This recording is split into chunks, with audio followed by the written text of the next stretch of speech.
और मैं भी रिकॉर्ड कर लेता हूं। ठीक है। Which orbitals are involved in the banana bonding of Al2CH3O6? ठीक है, तो अपन कहेंगे बता इसका स्ट्रक्चर ऐसे है। Al का स्ट्रक्चर इज लाइक दिस।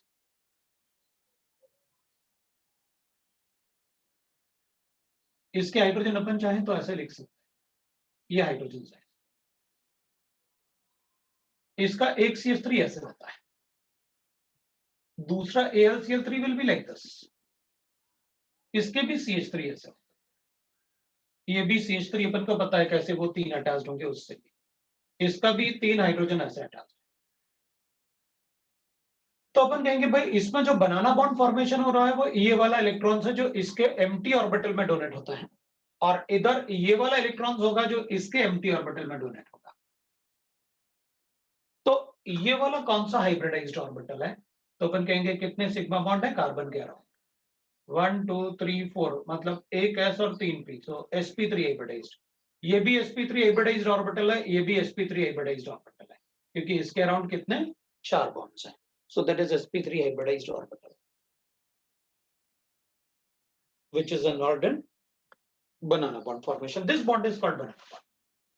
इस बॉन्ड को अपन कहते हैं banana bond formation, right? ठीक है, अब कोई डाउट है तो बोलो, C3 बताने वाला हूं, वरना मैं C3 में गिवन है why glucose, fructose and sucrose are soluble in water, hydrogen bonding. भाई ग्लूकोज होगा तो ग्लूकोज में क्या होता है, बहुत सारे OH बॉन्ड होंगे। कितने OH बॉन्ड होंगे? 4, और एक ये भी होगा, ये भी OH बॉन्ड है। अगर किसी में OH बॉन्ड है तो अपन को पता है वो हाइड्रोजन बॉन्डिंग बनाएगा। ग्लूकोज में भी होता है, फ्रक्टोज में भी होता है, और सुक्रोज में भी होता है। So it is because of the hydrogen bonding they have OH bonds. So that will form a hydrogen bond with water. Glucose में भी होगा, फ्रक्टोज में भी होते हैं OH bonds। 4 OH बॉन्ड होंगे फ्रक्टोज में भी, ऐसे OH बॉन्ड होंगे काफी सारे। तो अपन बता देंगे भाई उसमें भी OH बॉन्ड है, इसलिए वो बनाएगा। फ्रक्टोज है ग्लूकोज, ग्लूकोज एल्डिहाइड होता है, फ्रक्टोज सुक्रोज, सुक्रोज इन दोनों का कॉम्बिनेशन होता है। पार्ट 2 में कोई डाउट है? पार्ट 2 में कोई डाउट है तो बताओ भाई। पार्ट 1 मैंने बता दिया, पार्ट 2 का कोई डाउट है तो बताओ।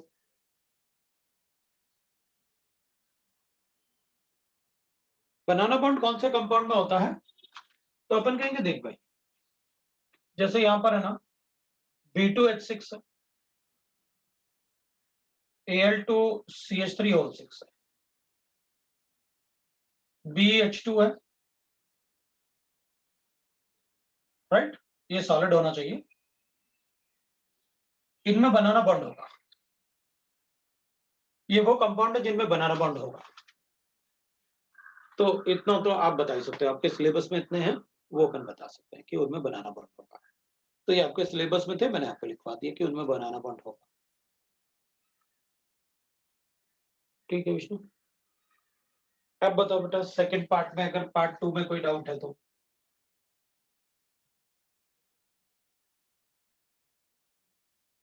पार्ट 2 में कोई डाउट है तो।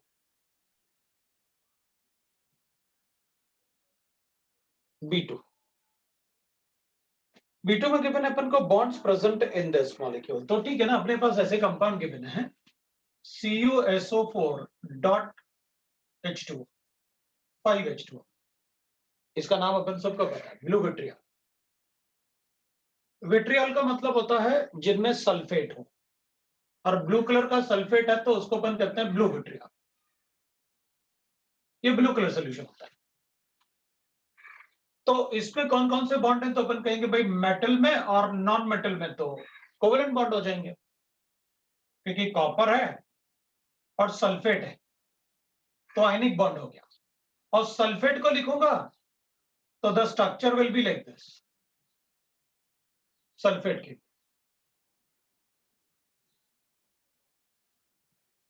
सल्फेट है ना, तो ये तो कोवेलेंट बॉन्ड हो गए और ये कोऑर्डिनेट बॉन्ड हो गए। तो इलेक्ट्रोवैलेंट मतलब आयनिक भी है, कोवैलेंट भी है, कोऑर्डिनेट भी है, तीनों टाइप के बॉन्ड्स हो गए और हाइड्रोजन बॉन्ड्स भी है जो लिखा नहीं ऑप्शन में, वरना हाइड्रोजन बॉन्ड्स भी है वाटर ना वहां पर, इसमें हाइड्रोजन बॉन्ड्स भी होते हैं। तो वाटर है इसलिए अपन उसमें हाइड्रोजन बॉन्ड भी बता सकते थे। और कोई डाउट है तो बताओ।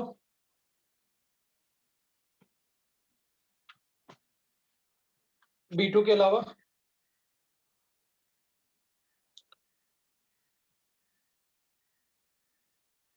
कोई डाउट नहीं। पार्ट 3 में कोई डाउट है तो पूछो। पार्ट 3 में कोई डाउट है तो पूछो। एक्सरसाइज 2 में कोई डाउट है तो पूछो। वैसे मैंने एक्सरसाइज 2 दिया नहीं था, एक्सरसाइज 3 दिया था। एक्सरसाइज 3 में कोई डाउट है तो पूछो।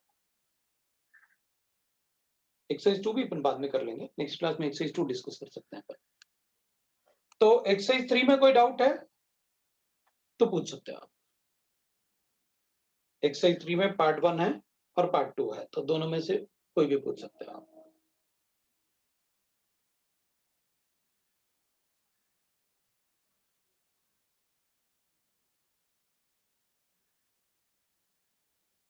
कोई डाउट नहीं, कोई डाउट नहीं। तो पार्ट 1 का थर्ड पार्ट, एक्सरसाइज 2 के पार्ट 1 का थर्ड पार्ट, ठीक है। थर्ड क्वेश्चन अपने पास, the correct order of boiling point is, सभी के सभी ऑर्गेनिक कंपाउंड्स गिवन है अपन को। अभी ऑर्गेनिक कंपाउंड्स में थोड़ा सा अपन को प्रॉब्लम तो होता है, बट ये तो पक्का है कि ये अपन को गिवन है 1 और ये गिवन है अपन को 2। 2 अपन को ऐसे गिवन है। इसमें OH बॉन्ड है तो H बॉन्डिंग है, H बॉन्डिंग होता है तो बॉइलिंग पॉइंट ज्यादा होता है। सो 1 इज ग्रेटर देन 2, उसमें H बॉन्डिंग है।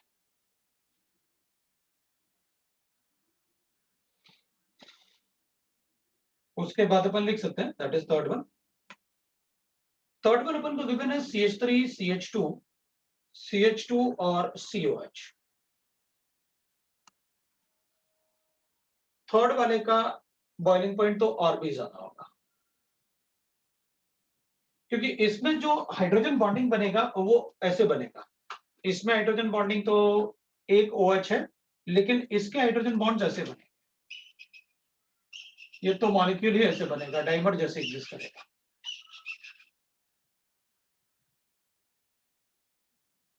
हाइड्रोजन बॉन्डिंग मतलब बॉइलिंग पॉइंट का मतलब होता है दो मॉलिक्यूल को सेपरेट करना। इधर तो मुझे दो हाइड्रोजन बॉन्ड ब्रेक करने होंगे, दो मॉलिक्यूल आपस में ऐसे ज्वाइन हो रहे हैं, जबकि यहां पर मॉलिक्यूल ऐसे ज्वाइन होता है। ये C4H9 होगा, वो एक साथ कंबाइन कंडेंस फार्मूला लिख दिया मैंने। ये डेल्टा पॉजिटिव है, ये डेल्टा पॉजिटिव है यहाँ पर, और ये डेल्टा नेगेटिव है। तो इसका हाइड्रोजन बॉन्डिंग तो ऐसे होता है। मतलब अगर मुझे दो मॉलिक्यूल को सेपरेट करना है इसमें, तो सिर्फ एक ही हाइड्रोजन बॉन्ड ब्रेक करना पड़ता है। लेकिन यहां पर अगर दो मॉलिक्यूल को सेपरेट करना है तो मुझे दो हाइड्रोजन बॉन्ड ब्रेक करने पड़ रहे हैं। मतलब यहां बॉइलिंग पॉइंट ज्यादा होगा इससे। That is boiling.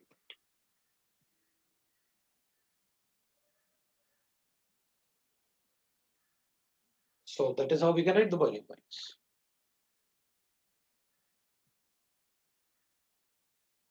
Right?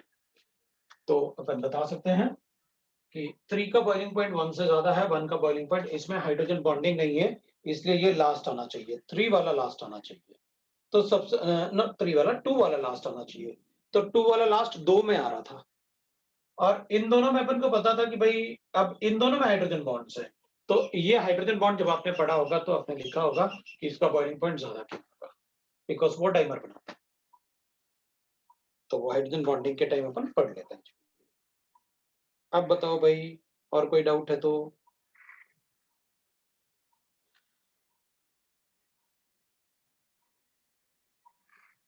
और किसी को कोई डाउट है बॉन्डिंग 3 से? नहीं, तो फिर बॉन्डिंग 4 पे चले।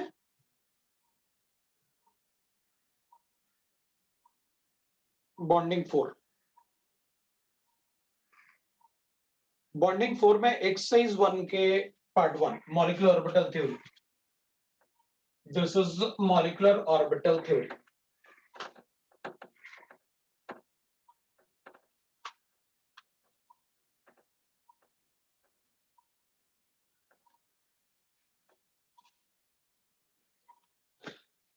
अब आप बॉन्डिंग 4 बता दो.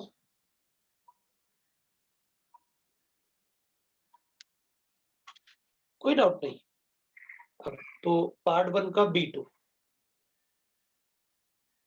पार्ट 1 के B2 में गिवन है अपन को explain why NO positive is more stable towards dissociation than NO. तो अपन को बोल रहा है कि भाई NO पॉजिटिव को डिसोसिएट करना ज्यादा मुश्किल है N और O में एज कंपेयर टू NO को डिसोसिएट करना. इसको डिसोसिएट करना ज्यादा मुश्किल है इससे. पता क्यों? क्योंकि इसका बॉन्ड ऑर्डर आ रहा है 3 और इसका बॉन्ड ऑर्डर आ रहा है 2.5. जिसका बॉन्ड ऑर्डर ज्यादा होता है उसका बॉन्ड स्ट्रेंथ ज्यादा होता है और जिसका बॉन्ड ऑर्डर कम होता है उसका बॉन्ड स्ट्रेंथ कम होता है. कभी भी डायटोमिक मॉलिक्यूल में कुछ भी पूछेंगे ना, हम मॉलिक्यूलर ऑर्बिटल थ्योरी से एक्सप्लेन करेंगे.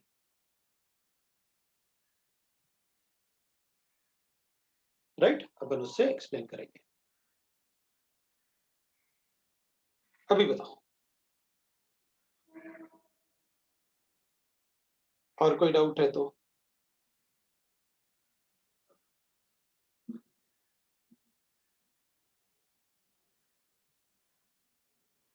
किसी और को कोई डाउट है तो.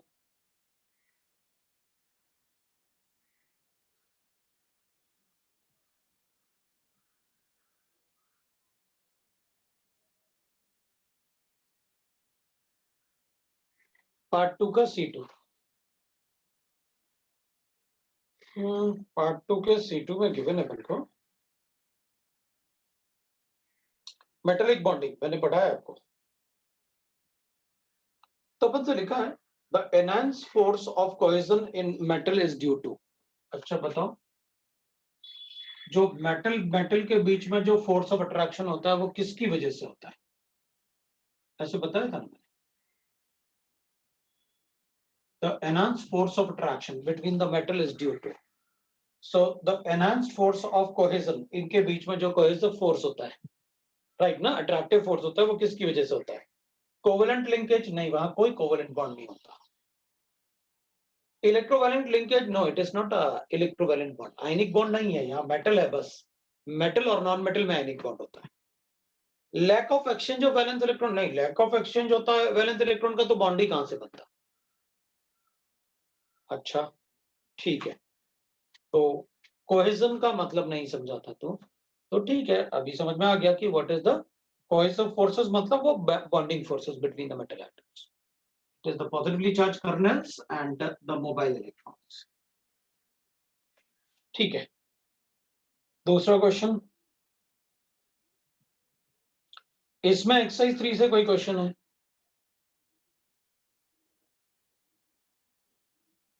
एक्सरसाइज 3 से कोई क्वेश्चन है तो पूछो.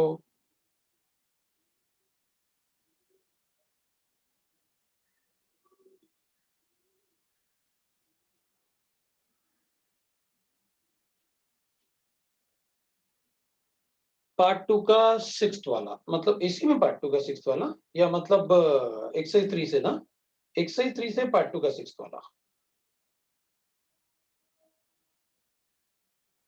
जी एडवांस पार्ट 2 का 6th वाला. ठीक है. पार्ट 2 के 6th वाले में अपन को गिवन है in which of the following ionization process the bond order has increased and the magnetic behavior has changed. ठीक है. अपन को 4 ऑप्शन गिवन है. बॉन्ड ऑर्डर बढ़ना चाहिए 6th वाले में. O2 से O2 plus 1. O2 plus 1, O2 तो बॉन्ड ऑर्डर 2 होता है और O2 प्लस होगा तो विल राइट दैट 2.5 होगा.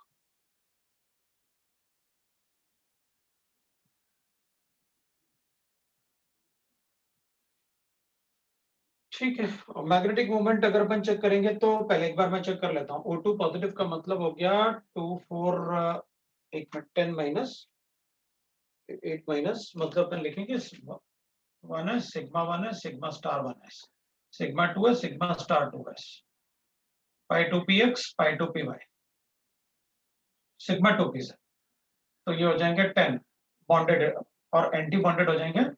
ठीक है भाई, so pi star 2 P X, pi star 2 P Y, एक बार लिख लेता हूं ताकि क्वेश्चन गलत ना हो। सिग्मा स्टार 2 पी से O2 था तो 2 आ रहा था क्योंकि इलेक्ट्रॉन यहां तक फिल्ड था, ये हटा देता हूं ना जो टिक किया हुआ है ताकि वो कंफ्यूज ना करे। तो ये तो था O2 जिसमें अपन ने लिखा था 10 माइनस 6 डिवाइड बाई 2, सो ये आ गया। इसका बॉन्ड ऑर्डर +1 का मतलब ये 10 माइनस 5 तो 2.5 वो इंक्रीज हो गया। In which of the ionization process the bond order has increased and the magnetic behavior has changed? ठीक है भाई,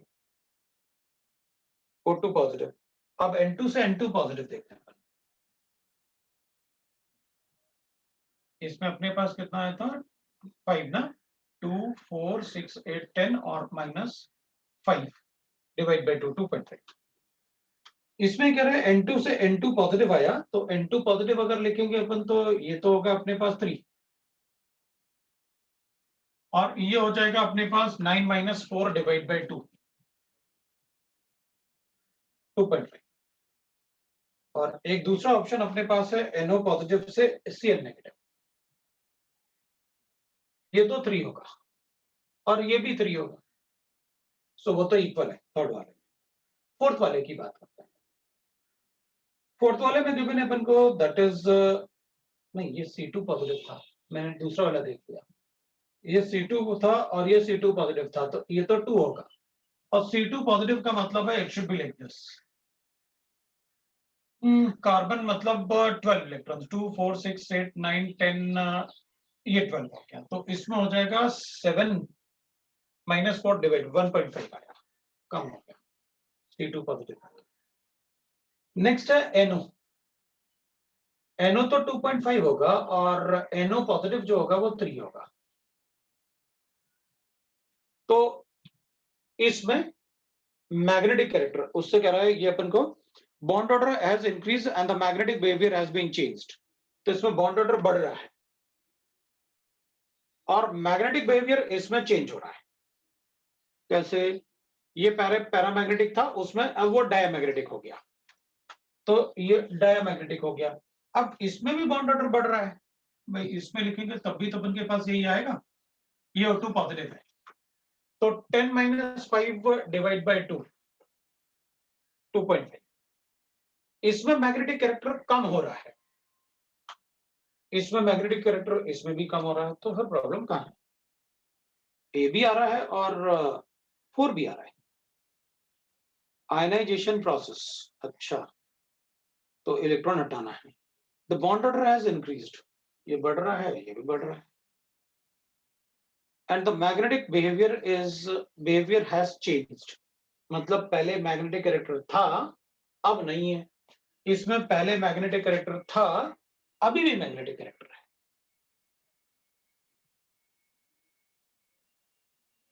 राइट भाई। इसमें पैरामैग्नेटिक मैग्नेटिक मूवमेंट कितना था, इसमें 2 अनपेड इलेक्ट्रॉन थे, इसमें 1 अनपेड इलेक्ट्रॉन है, ये पहले भी मैग्नेटिक था अभी भी मैग्नेटिक है, इसमें ये पैरामैग्नेटिक था 1 अनपेड इलेक्ट्रॉन था, अब ये डाया बन गया, मतलब वो मैग्नेटिक कैरेक्टर खत्म हो गया, चेंज हो गया, पैरा से डाया। ये लो भाई, अब बताओ कोई डाउट है तो, और कोई डाउट?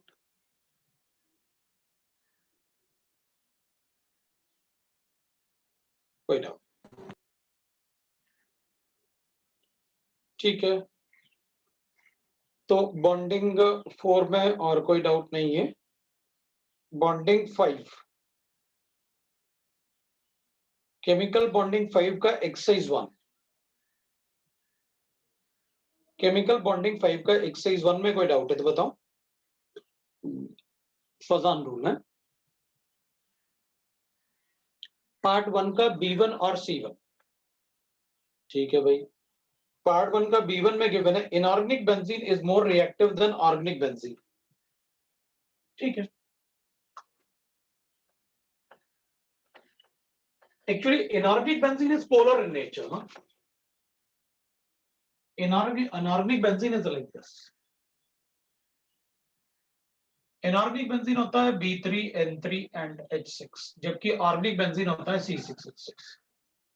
तो इसमें ना पोलैरिटी होती है.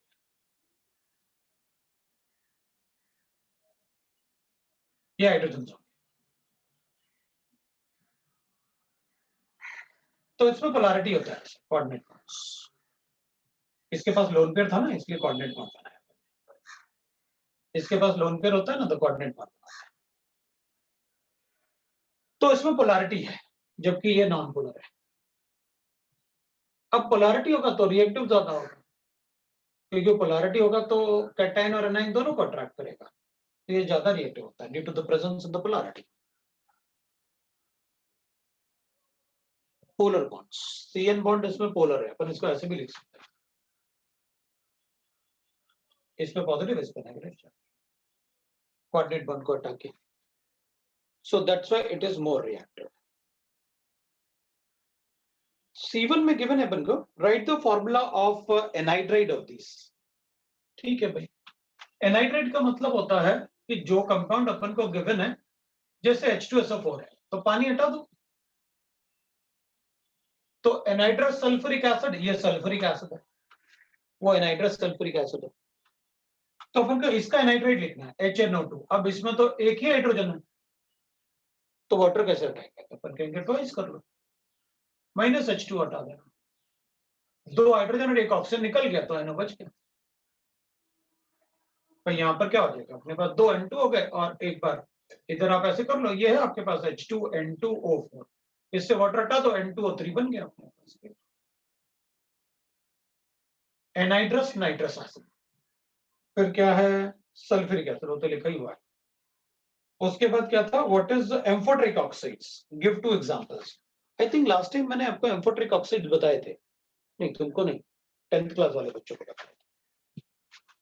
एम्फोटेरिक ऑक्साइड्स होता है, beryllium oxide is amphoteric oxide, Al2O3 is amphoteric oxides. और 10th वाले बच्चों का बैच शुरू हो गया ना, 11th क्लास का बैच, वो अभी से ही शुरू कर लिया अपना बैच. तो Al2O3 हो गया उनका, जिंक ऑक्साइड हो गया, PbO हो गया, SnO हो गया, PbO2 हो गया, SnO2 हो गया. These are amphoteric oxides. बाकी भी अपन मतलब एम्फोटेरिक ऑक्साइड पढ़ेंगे, लेकिन अभी मतलब इतना ही रखते हैं अपन अपने पास. ये तो एम्फोटेरिक ऑक्साइड्स हैं, which will behave as an acid in presence of base and behave as a base in presence of acid. मतलब जो एसिड से भी रिएक्ट करेंगे और बेस से भी रिएक्ट करेंगे. They are called amphoteric oxides. ठीक है, ये C1 हो गया. अभी बताओ भाई, और किसी का कोई डाउट है?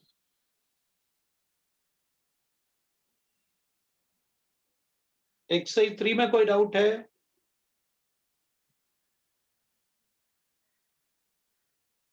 एक्सरसाइज 3 में कोई डाउट है आपका? पार्ट 2 का C1. अच्छा, उसी के पार्ट 2 का C1. ठीक है, अपन देख लेते हैं एक्सरसाइज पार्ट 2 का C1. ठीक है, मिल गया मुझे. Which among the following is strongest oxy acid?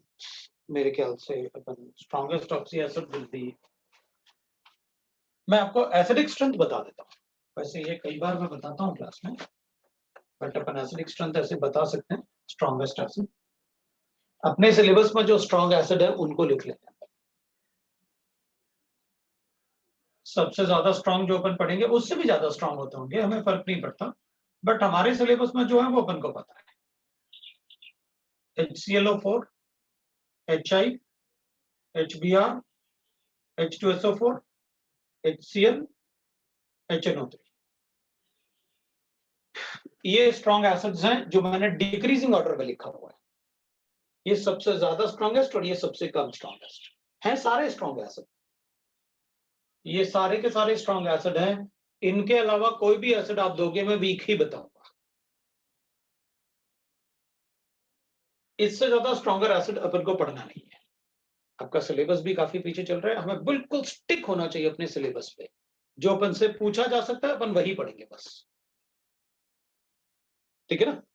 तो स्ट्रॉन्गेस्ट एसिड अपन बिकॉज उसके अलावा भी मतलब अपन कुछ पढ़ सकते हैं, कोई प्रॉब्लम नहीं है, लेकिन अपन तो सिलेबस पे स्टिक रहेंगे। इसके अलावा मुझे आप कोई भी एसिड दिखाओगे, मैं उसे वीक बोल दूंगा, आप बंद कर।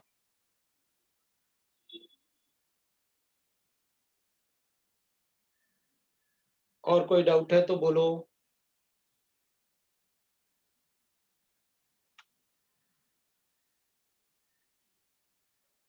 एक्सरसाइज 3 का कोई डाउट?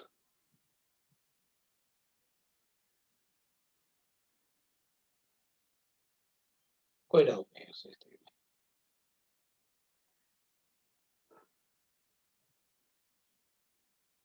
कोई डाउट नहीं? नहीं, ठीक है। एक्सरसाइज 3 में कोई डाउट। एक्सरसाइज 3 के बाद केमिकल बॉन्डिंग में कुछ ऐसे self practice paper vapour given है अपन को, और इसमें ना एनएसईसी के कुछ क्वेश्चंस गिवन है। वैसे उनको करने से अच्छा है आप बॉन्डिंग, केमिकल बॉन्डिंग में आप क्या करो, अभी एक्सरसाइज 1 एंड 3 अपन ने किया, आप एक्सरसाइज 2 सॉल्व कर लो of chemical bonding 3, 4 and 5।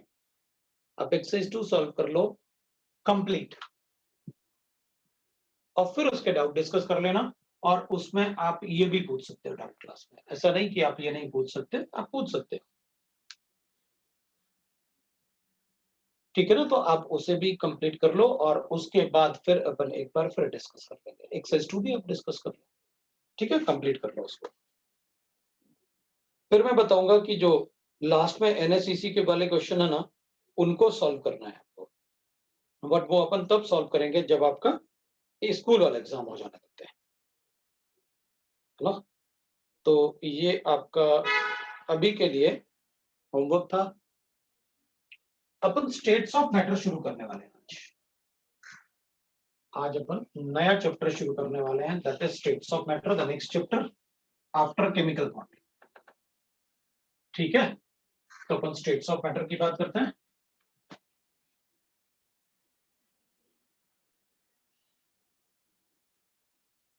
States of matter की बात करते हैं, ठीक है। तो चलो स्टेट्स ऑफ मैटर पढ़ते हैं अपन। और जैसे मैंने आपसे कहा, कुछ क्वेश्चंस ऐसे भी होंगे स्टेट्स ऑफ मैटर में जो आउट ऑफ सिलेबस गिवन है, ठीक है ना, क्योंकि वैसे भी अपने पास टाइम थोड़ा कम है, तो अपन क्या करेंगे, कोशिश करेंगे कि अपन सिर्फ सिलेबस पे ही स्टिक रहे। तो मैं आपको वैसे ही मतलब डिस्कस करूंगा आपके साथ, सो दैट कि अपन सिलेबस पे स्टिक रहे, ज्यादा मतलब सिलेबस से उधर उधर ना जाए, बहुत ज्यादा पढ़ने की कोशिश ना करें, वो पूछते भी नहीं है। आप देखोगे तो कभी भी उनसे क्वेश्चन भी नहीं आया होगा। जो एक्स्ट्रा पार्ट अपन को शीट में भी गिवन है, उससे कभी कोई क्वेश्चन नहीं आता। आप लास्ट 42 ईयर्स के पेपर सॉल्व कर सकते हो, शीट में काफी कुछ ऐसा गिवन है जो अपन से कभी नहीं पूछा जाता। लेकिन वो तब पढ़ सकते हैं कि भाई ठीक है, हमारे पास टाइम है, अपन कुछ भी पढ़ते रहते हैं। अपन टू द पॉइंट, जो अपन से पूछा जाएगा अपन तो उसकी बात करते हैं।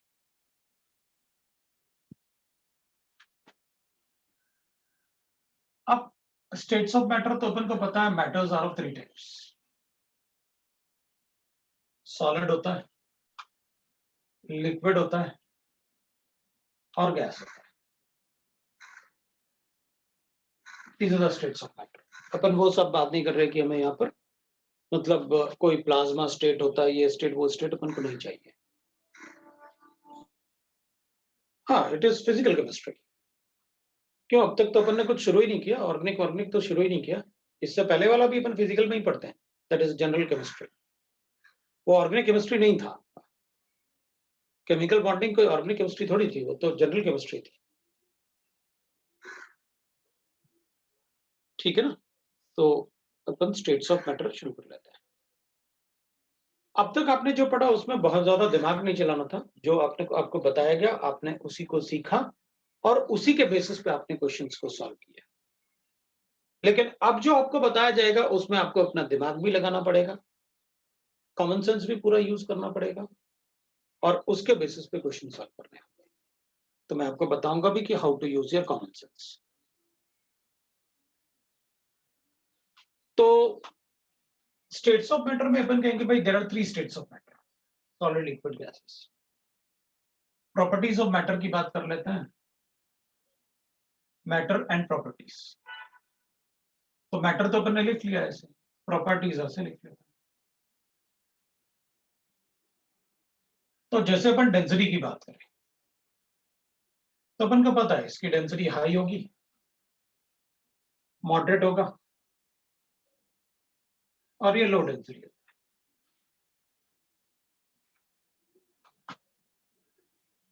राइट, वॉल्यूम ये डेफिनेट होता है,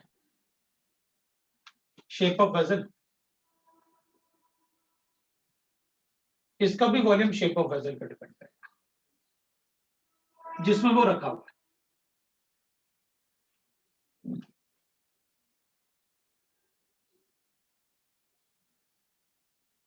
force of attraction.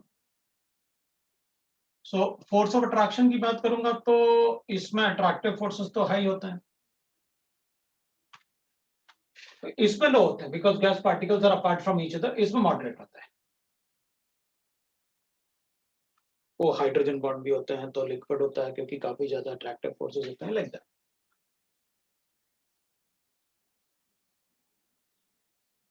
Thermal energy की बात करेंगे तो अपन कहेंगे अच्छा थर्मल एनर्जी मतलब टेम्परेचर वाला पार्ट, तो अपन कहेंगे गैसेस में थर्मल एनर्जी हाई होना चाहिए। Why it is so?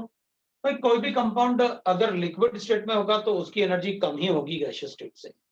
ये कोई भी कंपाउंड सॉलिड होगा तो उसको काफी ज्यादा एनर्जी देनी पड़ेगी सो दैट कि वो गैसेस में कन्वर्ट हो जाए।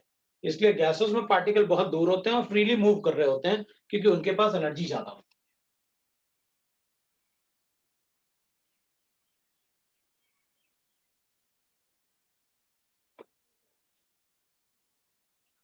कंप्रेसिबिलिटी की बात करेंगे तो अपन कहेंगे कंप्रेसिबिलिटी, तो कंप्रेसिबिलिटी के लिए अपन कहेंगे भाई ये तो कंप्रेस होता ही नहीं है, ये नेग्लिजिबल होगा।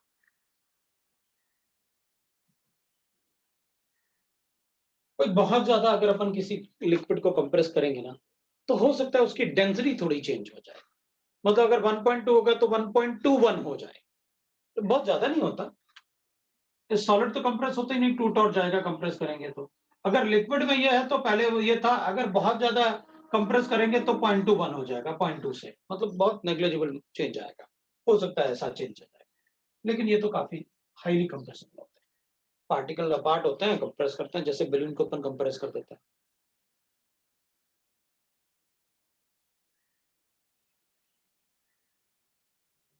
शेप की बात नहीं करनी क्योंकि सॉलिड का तो डेफिनेट शेप होता है, वो अपन को पता है।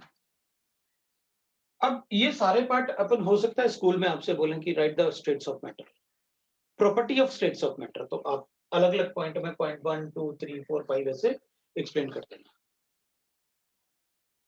इनका डेफिनेट शेप होता है, जैसे वॉल्यूम लिखा हुआ है वैसे अपन शेप भी बता सकते हैं, मुझे नहीं लगता इसको लिखना चाहिए था अपन को। तो अपन कहेंगे यहाँ पर डेफिनेट दैट इज शेप और volume according to the vessel. Shape और वॉल्यूम एक ही बात होगी, तो अपन उसको ज्यादा नहीं लिखेंगे, अपन इसको वॉल्यूम ऑब्लिक शेप यही लिख देता हूँ। तो आप उसको अलग अलग भी लिख सकते हो अगर स्कूल में लिखना है, यहाँ अपन को ऐसा कुछ नहीं चाहिए। ये कुछ प्रॉपर्टीज अपन ने लिख लिया,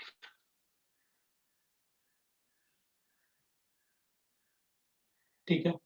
अरेंजमेंट की बात करेंगे तो ये ऑर्डरली अरेंज होते हैं, ये डिसऑर्डर होते हैं बहुत ज्यादा, और ये थोड़े से डिसऑर्डर होते हैं। तो वो अपन ऑर्डर के बारे में भी बता सकते हैं कि सॉलिड में जो पैकिंग होती है पार्टिकल्स की वो काफी ऑर्डर्ड होता है। स्कूल में इस बार सिर्फ गैसियस स्टेट है, ये गैसियस स्टेट ही चल रहा है। स्टेट्स ऑफ मैटर में अपन यही डिस्कस करने वाले हैं।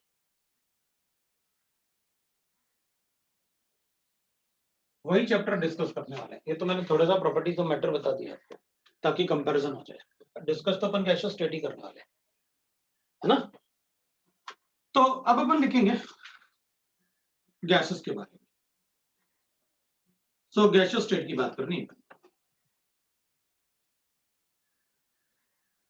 Gaseous state that is states of matter अपन को किसी बुक में वो स्टेट्स ऑफ मैटर लिखा हुआ, किसी बुक में वो डायरेक्टली गैसियस स्टेट लिखा हुआ।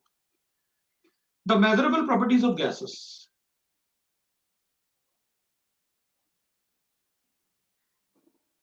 the measurable properties of gases are pressure, volume, temperature, number of moles,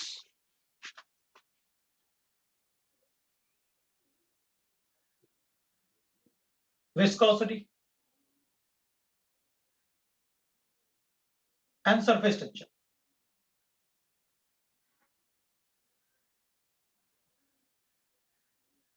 These are the measurable properties of gases. These are the primary properties.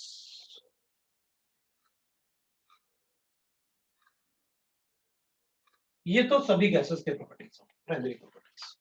तो mainly अपन को पढ़ना भी पड़ता है primary properties.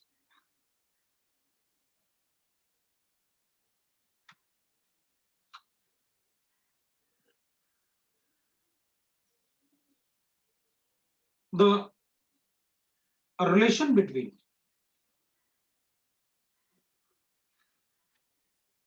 any two properties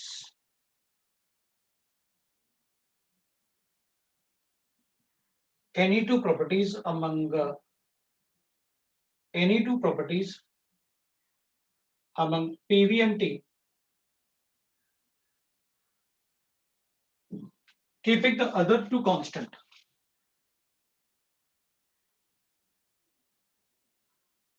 keeping other two constant,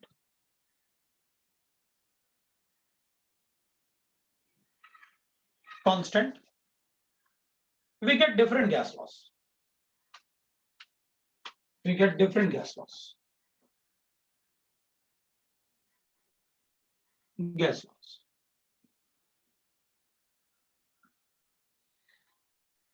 gas laws मतलब, तो number of moles के बाद मैंने n लिखा हुआ है, फिर विस्कोसिटी लिखा हुआ है और सरफेस टेंशन लिखा हुआ है उसके बाद, विस्कोसिटी एंड सरफेस टेंशन।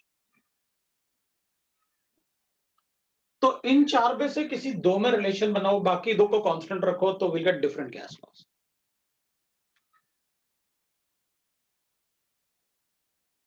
अब before writing the gas laws, the laws which is obeyed by the gases, पहले एक बार इनके यूनिट की बात कर लेते हैं, फिर अपन गैस लॉस की बात। जैसे चार्ल्स लॉ है, राइट ना, Charles law, Boyle's law, Dalton's law, like that there are so many laws. इनके सारे परम्यूटेशन कॉम्बिनेशन बना लेंगे। तो पहले अपन यूनिट्स की बात कर लेते हैं।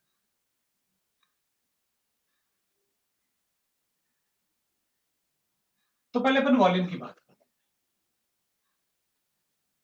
1 metre cube is equal to 1000 litres, 1 decimetre cube is equal to 1 litre, 1 centimetre cube is equal to 1 ml और 1 cc, like that we can write. बाकी इंटर कन्वर्जन अपन को आता है। 1 centimetre cube is equal to, that is 10 की power 3 mm cube, because 1 centimetre is equal to 10 mm, तो centimetre cube को 10 की power 3 mm cube. We can write the temperature always used in Kelvin, always used in Kelvin, इसलिए अपन को दूसरे temperature के बारे में सोचना ही नहीं।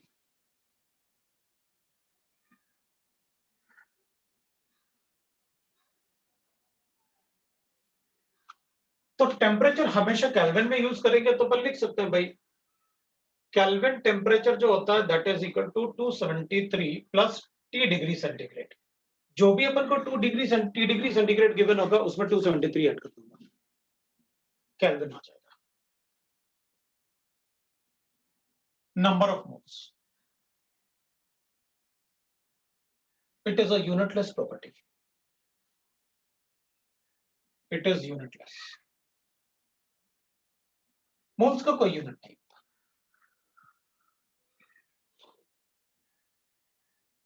वो अपने इंट्रोडक्शन टू केमिस्ट्री में पढ़ा होगा काफी सारा मोल्स के बारे में। Next we can write pressure. Pressure में we can write that 1 atmosphere is equal to होता है that is 760 millimetre of mercury या फिर 760 टॉर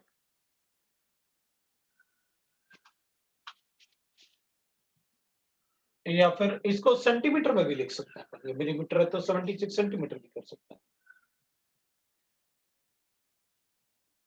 101,325 पास्कल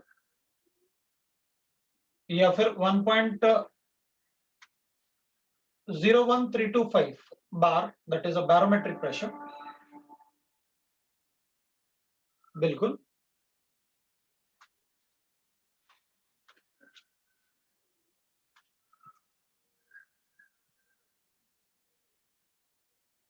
तो 1 pascal is equal to, pascal को पीए लिखेंगे अपन, that is equal to 1 newton per metre, that is per metre square. ऐसे ही बता सकते।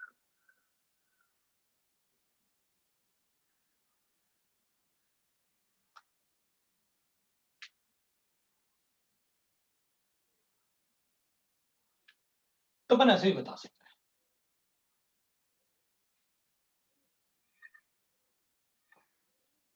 प्रेशर के बारे में वैसे तो अपन से कोई पूछने वाला ज्यादा नहीं है,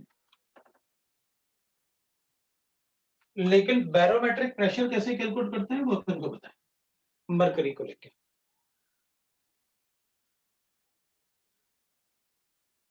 प्रेशर से रिलेटेड बहुत सारा पार्ट अपन को शीट में गिवन होगा, लेकिन उससे कभी कोई क्वेश्चन नहीं आता, ना ही आज तक आया। पढ़ेंगे, 1-2 क्लास अपन भी लगा देंगे, कोई प्रॉब्लम नहीं है, अपन क्लास लगा के पढ़ सकते हैं, थोड़ा बहुत डिस्कशन कर सकते हैं, लेकिन उससे रिलेटेड कोई क्वेश्चन नहीं आया। मैं आपको शीट पे लिख के बता दूंगा, आपको ये क्वेश्चन नहीं करने हैं, और आप उन क्वेश्चंस को जो भी चैप्टर वाइज मतलब क्वेश्चंस गिवन है अपन को 42 इयर्स के, उनमें देख सकते हो, वहां से कोई क्वेश्चन नहीं पूछा अपन से आज तक, क्योंकि वो फिजिक्स वाला पार्ट है, केमिस्ट्री का पार्ट ही नहीं। तो अपन ऐसे पार्ट में टाइम वेस्ट नहीं करते हैं जिससे कभी नहीं पूछा गया। थोड़ा बहुत अपन कैलकुलेट कर लेते हैं कि भाई अगर प्रेशर कैलकुलेट कैसे करते हैं, बैरोमेट्रिक प्रेशर या ये एमएम ऑफ मर्करी का क्या मतलब है, ये थोड़ा बहुत डिस्कस कर सकते हैं। बट ऐसा नहीं कि वो प्रेशर वाला पार्ट मैंने पढ़ाया नहीं, एमपी1 में भी पढ़ाया, रिपीटर्स वाले बैच में भी पढ़ाया, सभी जगह पढ़ाया, बट वो टाइम पे डिपेंड करता है कि कितना टाइम है अपने पास। और अगर कभी टाइम होगा अपने पास कि नहीं सर अभी टाइम है, और कभी ऐसे अपन रिवीजन जब होगा तब बोल देना कि सर हम लोगों को एक बार ना वो बैरोमेट्रिक वाला पार्ट जो आप मत बोल रहे थे ना कि सिलेबस में नहीं है लेकिन ठीक रहता है, वो थोड़ा बहुत पढ़ लो, दिमाग चलाने के काम आता है कि भाई दिमाग कैसे मतलब अपन को गैसेस के बारे में यूज करना है, बता देना तो पढ़ा देंगे, कभी भी पढ़ा सकते। तो अपन क्या करेंगे, थोड़ा सा कैलकुलेशन पढ़ लेंगे, इसलिए मैंने प्रेशर को लास्ट में रखा, पहले वो 3 रखे। How to calculate the pressure of atmosphere, अपन जो बाहर बोलते हैं ना आज बाहर 1 एटमॉस्फेरिक प्रेशर है, तो कैलकुलेट कैसे करते हैं वो देखते हैं।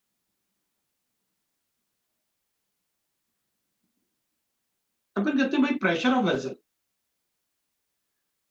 Pressure of atmosphere is calculated by barometer, is calculated by barometer।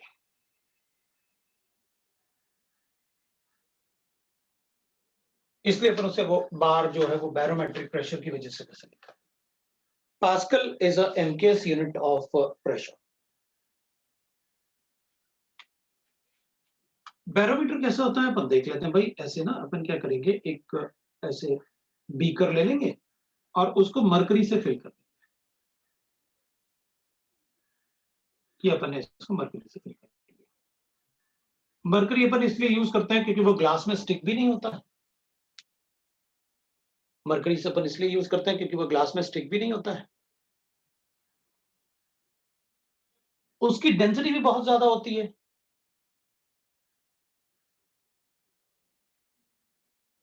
Right, और रूम टेम्परेचर पे वेपराइजेशन भी नहीं होता उसमें, इसलिए अपन जनरली मरकरी को यूज कर लेते हैं।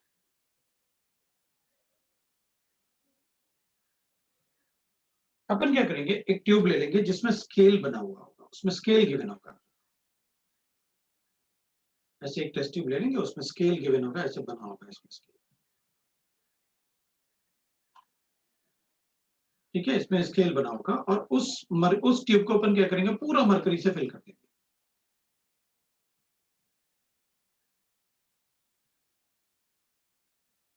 और फिर इसको इसमें इन्वर्ट कर देंगे।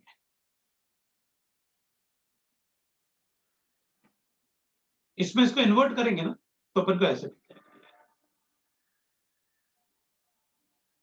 ऐसे इन्वर्ट, तो अपन कहेंगे ऐसे इन्वर्ट ही करना था तो फिर भरा क्यों था, इसी में ऐसे कर देते, नहीं, अपन को ऐसे ही करना होगा जैसे अपन ने किया। अब इससे क्या होगा, जब अपन इसको ऐसे कर देंगे ना, तो इसका मरकरी बाहर आएगा फ्लो करके, तो यहां पर जो मरकरी फिल्ड था वो मरकरी बाहर आना शुरू कर देगा, लेकिन सारा मरकरी बाहर नहीं आ पाएगा। वो क्यों? क्योंकि यहां से बाहर एटमॉस्फेरिक प्रेशर लग रहा होगा, इस लिक्विड सरफेस पे क्या हो रहा होगा, एटमॉस्फेरिक प्रेशर लग रहा होगा, उस प्रेशर की वजह से, जैसे अपन अगर कभी देखो ना, तो एक खाली ट्यूब ले लो और आप उसको ना, जैसे इधर क्लोज्ड है इधर ओपन है, और उसको ना ऐसे पानी में डाल दो, तो आप देखोगे कि पानी ना उस ट्यूब के अंदर, मतलब मान लो ये पानी का लेवल था बाहर, जो ब्लैक वाला पार्ट दिख रहा है अपन को, तो पानी का जो लेवल होगा, इस ब्लैक वाला पार्ट जो था बकेट का मतलब लेवल था, लेकिन उससे ऊपर ट्यूब के अंदर होगा पानी, है ना। वो क्यों? क्योंकि बाहर का जो प्रेशर है वो पानी को पुश कर रहा है उसके अंदर, तो वो ऊपर की तरफ चला जाएगा, तो फिर पानी ऊपर पूरा ही चला जाए। नहीं नहीं, अब आपने क्या किया था, खाली जो ऐसे ट्यूब लिया था ना, इस ट्यूब में पहले से एयर था, इसलिए जब आप उसको ऐसे करके पानी में डालोगे ना, तो क्या होगा, वो एयर उसे ना क्या कर रहा होगा, वो एयर को भी पुश करना पड़ेगा पानी को ऊपर की तरफ, तो एयर का भी तो प्रेशर जनरेट होगा, इसलिए मैंने उसको एयर को खाली करने के लिए मैंने पहले इसको भर लिया, कि पहले पानी से इसको भर लो ताकि इसके अंदर एयर ना हो, अब उसको दूसरे पानी में डिप कर दो ऐसे, तो एयर तो हो गई नहीं इसके अंदर, अब पूरा पानी बाहर निकलेगा, लेकिन बहुत सारा पानी बाहर नहीं निकल पाएगा, क्योंकि प्रेशर जो लग रहा होगा ना इसमें सरफेस ऑफ वाटर पे, वो इसको पुश करेगा ऊपर की तरफ, तो ये पुश करने की वजह से ये सारा का सारा ऊपर नहीं आएगा, ये ऐसे इधर तक आ गया, ये अपने पास सपोज ये मरकरी का है, तो अगर आप देखोगे ना इसको, ये वाला हाइट कैलकुलेट कर लो, जब अपन ये वाला हाइट कैलकुलेट करते हैं तो ये वाला हाइट आता है 760 मिलीमीटर या 76 सेंटीमीटर, इतना हाइट आता है, तो अपन कहते हैं अच्छा अच्छा अच्छा, वो 760 यहां से आया है, कि या बाहर से 1 एटमॉस्फेरिक प्रेशर लग रहा था, तो जितना प्रेशर इधर लगेगा उतना ही हाइट होना चाहिए मरकरी का कॉलम, तो मान लो मैं बाहर प्रेशर थोड़ा कम कर लूं, तो हाँ, तो फिर ये बाहर अंदर बाहर भी आएगा, तो इससे मैं बता दूंगा, अगर मान लो ये 750 आया, मतलब बाहर एटमॉस्फेयर 760 नहीं है, उससे कम, तो उससे कम होता है, राइट। तो अपन बताते हैं कि भाई अच्छा, इसका मतलब है आज बाहर प्रेशर ऐसे, और अगर मान लो अपन ऐसे करते हैं, मान लो मेरी मर्जी, मैं तो कहूंगा कि भाई मैं तो ऐसे करूंगा, बताओ क्या प्रॉब्लम, ये मरकरी है, आपने जैसे कहा मैंने ले लिया, और मैंने खाली ट्यूब ले लिया, ये लो भाई खाली ट्यूब है, इसको इन्वर्ट कर दिया खाली ट्यूब में, ये लो कर दिया इन्वर्ट खाली ट्यूब, अब क्या प्रॉब्लम है उसमें, बाहर प्रेशर तो लग ही रहा है, प्रेशर ऑफ एटमॉस्फेयर, तो अंदर जाएगा ना ये ऐसे, ये हाइट कैलकुलेट कर लेते, तो अपन कहेंगे पता, अब 760 नहीं आएगा, अब क्यों नहीं आएगा, अगर बाहर 1 एटमॉस्फेयर है, तो अपन कहेंगे आपने जब खाली ट्यूब लिया था ना, तो इसमें एयर था, और जब आपने इसको इन्वर्ट किया तो इसमें एयर था, अब वो एयर इसको नीचे की तरफ पुश कर रहा है, मरकरी लिक्विड है, इसका फोर्स इंटू mg, मतलब mg फोर्स नीचे की तरफ लग रहा होगा, मतलब ये भी पुश कर रहा है नीचे की तरफ, ये भी पुश कर रहा है नीचे की तरफ, मतलब प्रेशर ऑफ एटमॉस्फेयर किसके बराबर होगा भाई, एटमॉस्फेयर इसको पुश करके ऊपर की तरफ लेके जाना चाहता है, मतलब प्रेशर ऑफ एटमॉस्फेयर जो होगा वो दो जगह से अपोज हो रहा है, एक तो mercury force pressure due to mercury, मतलब height in the column, plus pressure of the air, दो प्रेशर लग रहा है। हाँ, ट्यूब के साइज पे डिपेंड करेगा, लेकिन एरिया कैंसिल हो जाएगा, एरिया पे ज्यादा डिपेंड नहीं करेगा, तो हाइट वैसे हो जाएगा, उसके एरिया पे डिपेंड नहीं करेगा कि उसका अंदर का एरिया कितना, क्योंकि उसी को तो अपन ऐसे इन्वर्ट करेंगे, कोई फर्क नहीं पड़ेगा उसके, राइट। तो अपन कहेंगे मतलब इस पर फर्क नहीं पड़ेगा कि ये थिन है या कैसे है, उस पर डिपेंड नहीं करेगा, क्योंकि यहाँ से क्लोज्ड है ना, अगर वहां से ओपन होता तो अपन कहते हैं कि फर्क पड़ेगा, रीजन ऊपर की तरफ से क्लोज ओपन होगा तो फिर एयर इसके अंदर जाके उधर से भी पुश करेगा, और ये अंदर से नीचे की तरफ से ऊपर पुश कर रहा है, इसलिए तो जब अपन स्ट्रॉ को फ्रूटी में डालते हैं ना, तो अपने आप थोड़ी बाहर आ जाता है फ्रूटी, क्यों नहीं आता, क्योंकि फ्रूटी के जो पाइप है ना उसके अंदर थोड़ा एयर होगा, वो एयर फ्रूटी को नीचे की तरफ पुश कर रहा होगा, और फ्रूटी का जो थोड़ा सा अपन उसमें होल थोड़ा बड़ा कर देते हैं ताकि एयर अंदर जाए, सो दैट कि वो पुश करे उसको, लेकिन थोड़ा सा भी प्रेस करोगे तो बाहर आ जाएगा, राइट ना, सो उस पर डिपेंड नहीं करेगा,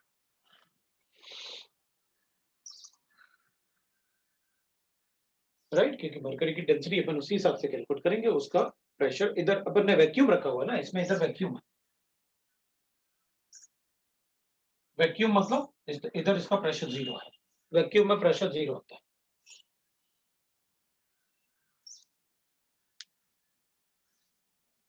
ट्यूब का साइज कुछ भी ले लो, क्या फर्क पड़ने वाला, हाइट तो उतना ही आएगा बस, क्योंकि इधर तो वैक्यूम जनरेट होने वाला है और इधर pressure of the air generate होगा।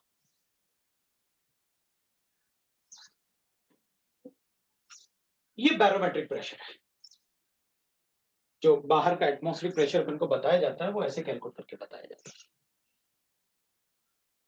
अब एक होता है मैनोमेट्रिक प्रेशर, अगर मुझे प्रेशर कैलकुलेट करना है, प्रेशर ऑफ एटमॉस्फेयर की जगह प्रेशर ऑफ वेसल लिखा मैंने, वेसल या कंटेनर कुछ भी लिख सकते हैं, इज कैलकुलेटेड बाय मैनोमीटर, ये मैनोमीटर से कैलकुलेट, तो बैरोमीटर और मैनोमीटर अलग अलग होते हैं, बिल्कुल अलग अलग होते हैं, बैरोमीटर और मैनोमीटर बिल्कुल अलग अलग होंगे। मैनोमीटर देखा कभी, मैनोमीटर देखा अपन ने, तो अपन कहेंगे अपन ने मैनोमीटर तो कई बार देखा होगा,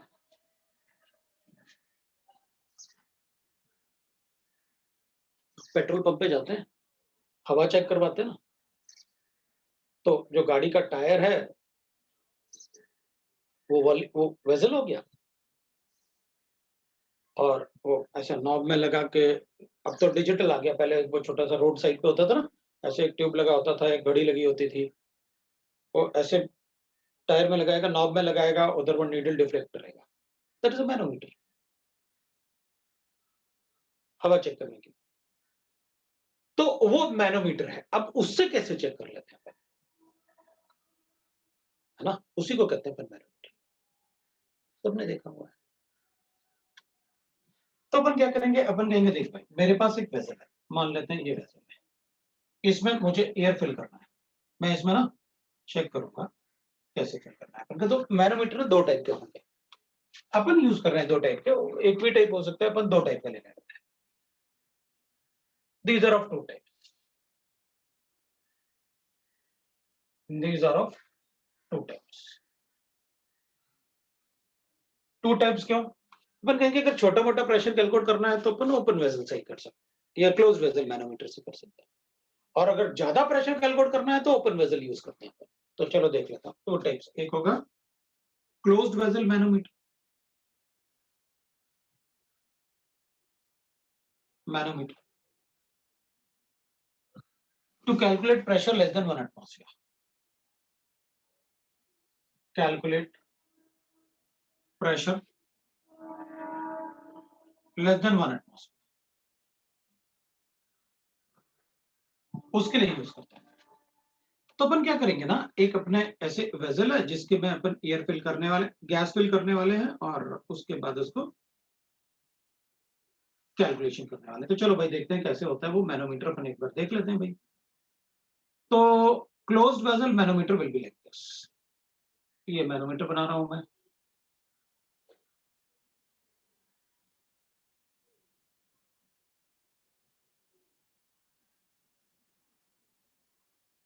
यहां से इसको क्लोज कर लूंगा। मैं क्या करूंगा, इसमें मरकरी फिल करूंगा पहले। ये मरकरी फिल कर दिया।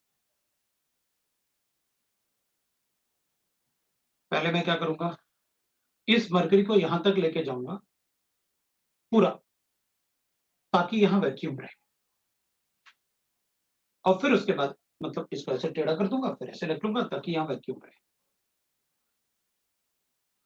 या कुछ भी नहीं होना चाहिए, वैक्यूम होना चाहिए, वरना वो भी अपना रोल प्ले करेगा ना। अगर कोई एयर वेयर रहा, थोड़ा भी बढ़ रहा, तो उसका अपना प्रेशर भी होगा। मैं चाहता हूं यहाँ कोई प्रेशर ना हो, मुझे यहाँ पर गैस फिल करना है। जब यहाँ और यहाँ सारा कुछ वैक्यूम है, तो मैं यहाँ पर गैस फिल करूंगा। यहाँ से इस नॉब को ओपन करूंगा, गैस आया। गैस फिल करने के बाद सपोज अपन ने 1 मोल गैस ले लिया, या 2 मोल गैस ले लिया, या ए मोल्स गैस ले लिया, अपन ने ऐसे कुछ कर लिया। अब मैंने इस नॉब को ओपन किया, तो ये गैस क्या करेगा, इसको यहाँ पुश करेगा, तो ये ऊपर जाएगा, क्योंकि गैस पुश करेगा ना। तो सपोज करते हैं ये यहां तक आ गया और ये यहां नीचे चला गया। तो मैं क्या करूंगा, ये वाला हाइट और ये वाले हाइट को चेक करूंगा कितना आया।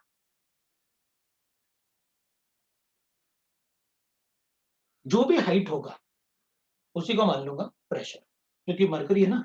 मरकरी को अपन अभी थोड़ी देर पहले मैंने आपको बताया कि अगर मान लो ये हाइट अपन को 76 सेंटीमीटर आया, इसका मतलब 1 एटमॉस्फेयर था ये प्रेशर। अगर ये हाइट 50 सेंटीमीटर आया, तो अपन कहेंगे ठीक है, 76 होता है 1 एटमॉस्फेयर, तो 50 कितना एटमॉस्फेयर होगा, तो बता दूंगा कितना एटमॉस्फेयर मरकरी के हाइट से।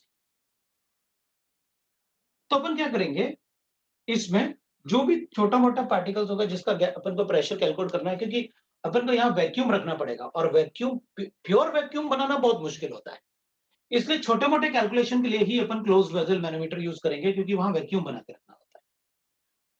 तो अपन कहेंगे भाई देखो, जो प्रेशर ऑफ द गैस है ना, यहाँ पर pressure of the gas will be equal to pressure in the mercury column.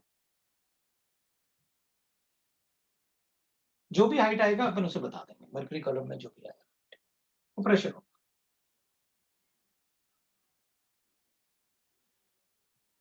दूसरे टाइप का मैनोमीटर जो होता है वो होता है second, that is open vessel manometer.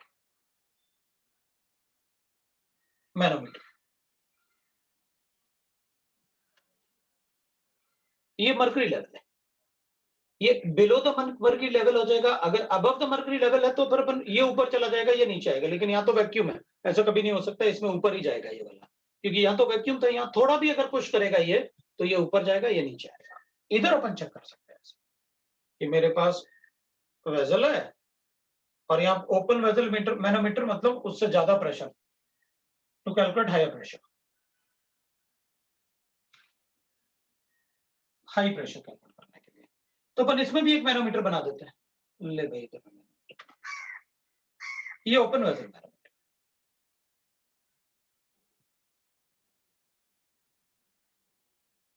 ये ओपन वेसल,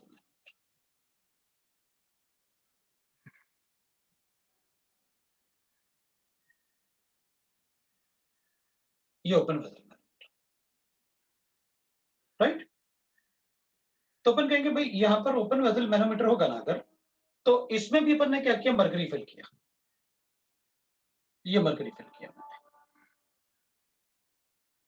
ये Hg। और यहां पर अपन इसको ऐसे कर देते हैं,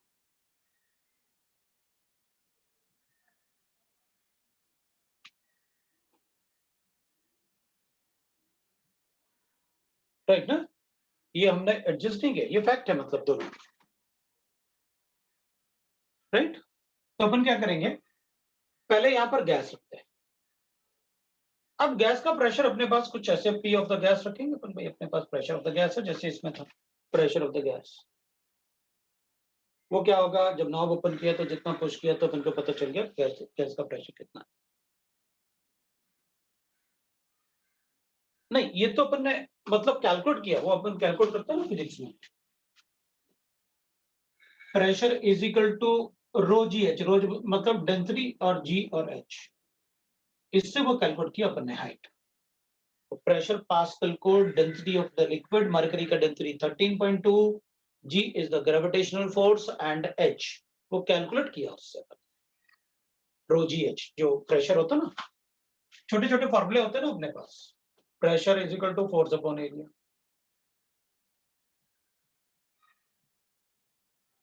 है ना।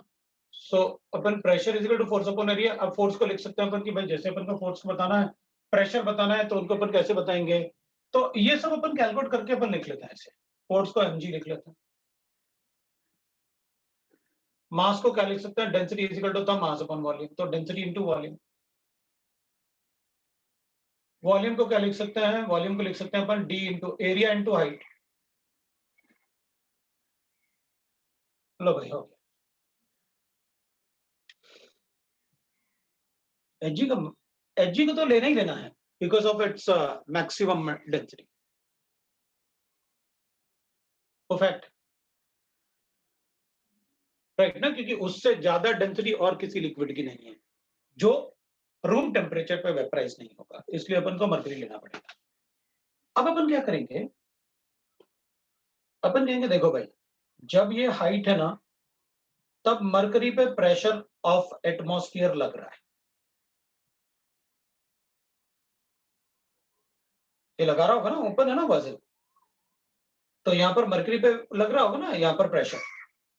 अब अपन ने इसको इक्वल हाइट पे बना लिया।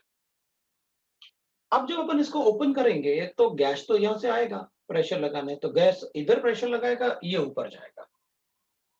तो गैस का प्रेशर, गैस किसको, मरकरी को भी पुश करेगा, और जो 1 एटमॉस्फेयर यहां पुश कर रहा था ऐसे, गैस यहां से पुश करेगा तो इसको इधर। अगर मुझे इस लिक्विड को ऊपर लेके जाना है तो इसका प्रेशर 1 एटमॉस्फेयर से ज्यादा होना चाहिए। अगर इसका प्रेशर 1 एटमॉस्फेयर से ज्यादा है तो ये ज्यादा पुश कर देगा और ये ऊपर चला जाएगा। तो अपन क्या कहेंगे भाई, pressure of the gas, pressure of the gas mercury से जो इधर हाइट चेंज आया एक तो वो हो जाएगा,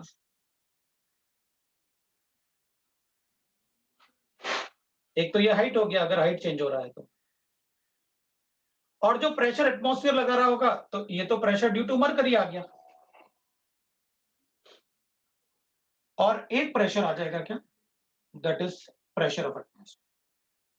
मतलब गैस के प्रेशर को दो चीजों को अपोज करना पड़ेगा, एक मरकरी को पुश करके ऊपर लेके जाना है, दूसरा जो प्रेशर एटमॉस्फेयर नीचे की तरफ लगा रहा है उसे भी अपोज करके ऊपर, उसको अपोज करके मरकरी को ऊपर लेके जाना है। तो इन दोनों का सम, क्योंकि ये तो 1 एटमॉस्फेयर रहेगा जो भी एटमॉस्फेरिक प्रेशर रहेगा, प्लस मरकरी, तब गैस का प्रेशर, अगर इसका हाइट का प्रेशर मतलब इसको ऊपर ले जाने के लिए, अगर मान लो गैस का प्रेशर भी 1 एटमॉस्फेयर के बराबर है तो अपन कहेंगे ये ऐसे ही रहेगा।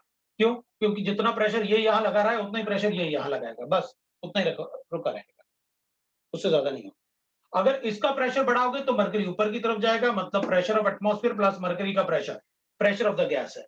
अगर pressure of the gas 1 atmosphere से कम है तो फिर एटमॉस्फेयर ज्यादा था तो ये पुश करके ये ऊपर ले जाएगा, ये नीचे।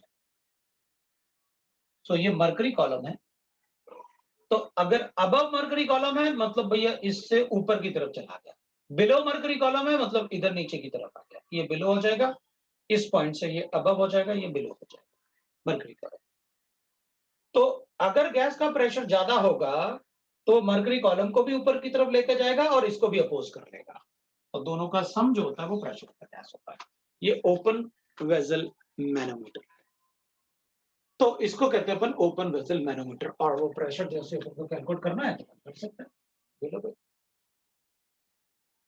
अगर अपन कहेंगे नहीं नहीं मेरी मर्जी मैं तो कोई दूसरा लिक्विड रखूंगा तो क्या होगा, अपन कहेंगे तो क्या होगा, प्रॉब्लम हो जाएगा उसमें तो फिर भाई। अगर दूसरा कोई रखोगे लिक्विड तो चलो देखते हैं। नहीं मेरी मर्जी, मैं तो मरकरी थोड़ा सा पॉइजनस भी होता है। नहीं मैं तो वाटर रखूंगा, क्या प्रॉब्लम है? आप बता तो रहे थे वाटर में भी रखो तो ऐसे कैपिलरी रिएक्शन होता है, करके देख लो। Pressure of mercury, pressure of water, mercury का डेंसिटी ग्रेविटी तो उतना ही होगा, और h of height of mercury, density of water, gravitational force तो उतना ही होता है, हाइट ऑफ वाटर देख लेते हैं। इसकी डेंसिटी होती है 13 पॉइंट, जी तो कैंसिल हो जाएगा दोनों। अगर इसका हाइट मैं 76 ले लेता हूं तो देखते हैं इसका हाइट कितना लेना पड़ेगा। ये आएगा हाइट ऑफ वाटर। अगर 1 एटमॉस्फेयर में 76 सेंटीमीटर होता है तो कितना सेंटीमीटर का ट्यूब लेना पड़ेगा अपन को? ऑलमोस्ट 1000, मतलब अपन को 10 मीटर का ट्यूब लगाना पड़ेगा। मतलब जो यहाँ पर छोटा सा वो बैरोमीटर लगाया था ना अभी अपन ने, कि एटमॉस्फेयर के लिए कैसे कैलकुलेट करते हैं। अगर मरकरी के केस में 76 सेंटीमीटर का ट्यूब लगाना पड़ेगा तो वाटर के लिए इतना बड़ा ट्यूब लगाना पड़ेगा सेंटीमीटर का, मतलब ऑलमोस्ट 1000 के आसपास आ रहा है, 1000 से ज्यादा आ रहा है एक मल्टीप्लिकेशन। मतलब मुझे 10 मीटर का ट्यूब लगाना पड़ेगा, तो मुझे लैडर लेके देखने जाना पड़ेगा कि भैया वो ठीक है कि नहीं है, कितना आया प्रेशर। इसलिए अपन उस लिक्विड को चूज कर रहे हैं जिसकी डेंसिटी बहुत ज्यादा, और लिक्विड में सबसे ज्यादा डेंसिटी अपने पास मरकरी का है। That's why we are using mercury, जबकि मरकरी थोड़ा सा पॉइजनस होता है, बट उसके अलावा अपन के पास कोई चॉइस नहीं। फिर वाटर इवेपोरेट भी होता है, तो भाई जैसे ही अपन ने मरकरी उधर कॉलम पे देखने जाएंगे थोड़ा इवेपोरेशन भी शुरू हो गया, तो वो एक दो तो नीचे ऊपर हो ही गया, तो एग्जैक्ट कैलकुलेशन नहीं होगा। इसलिए अपन को मरकरी को ही यूज करना पड़ेगा। सो वो अपन ने एक छोटा मोटा कैलकुलेशन देख लिया कि भाई किस टाइप से अपन ओपन वेसल मैनोमीटर यूज कर सकते हैं या क्लोज वेसल मैनोमीटर यूज कर सकते हैं for the calculation of the vessel, closed vessel और the open vessel. Closed end manometer, open end manometer. Open end में अपन को प्रेशर ऑफ एटमॉस्फेयर लेना होता है। So that is the pressure of manometer, ऐसे अपन कैलकुलेट करके बता सकते हैं। तो ये वाला वैल्यू तो 1000 से भी ज्यादा आ रहा है, इसका मतलब अपन को 10 मीटर का वो लेना पड़ेगा ट्यूब। तो उतना बड़ा, मतलब एक्सपेरिमेंट के लिए उतना बड़ा ट्यूब क्यों रखेंगे? सो that is about the pressure calculations. इससे ज्यादा अपन को प्रेशर में नहीं पूछेंगे, उस शीट में तो बहुत कुछ दे देंगे, फिजिक्स भी पूरा डाल देते हैं, बट हमको फिजिक्स नहीं करना है उसमें। अब अपन गैस लॉस की बात कर सकते हैं कि what are the gas laws, तो अपन गैस लॉस पढ़ सकते हैं, कोई प्रॉब्लम नहीं है। लेकिन अब गैस लॉस अपन नेक्स्ट है, वो जेई से रिलेटेड नहीं है, एडवांस से भी रिलेटेड नहीं।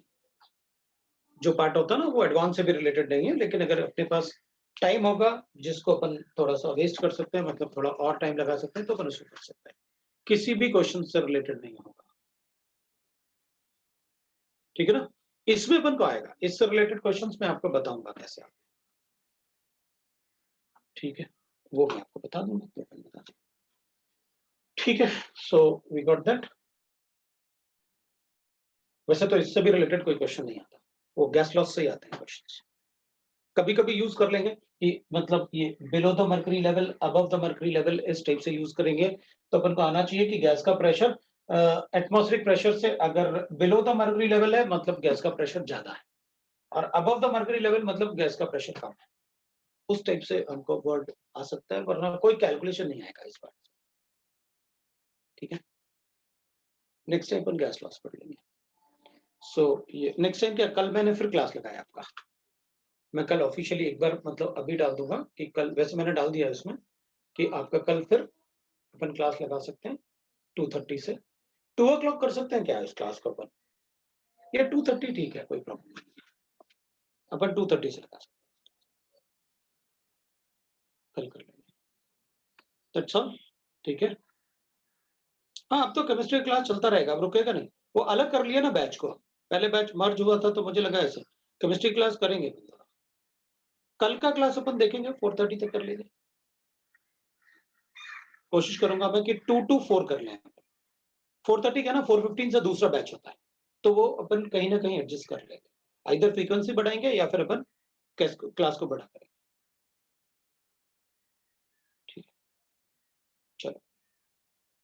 Thank you. कल फिर अपना क्लास है।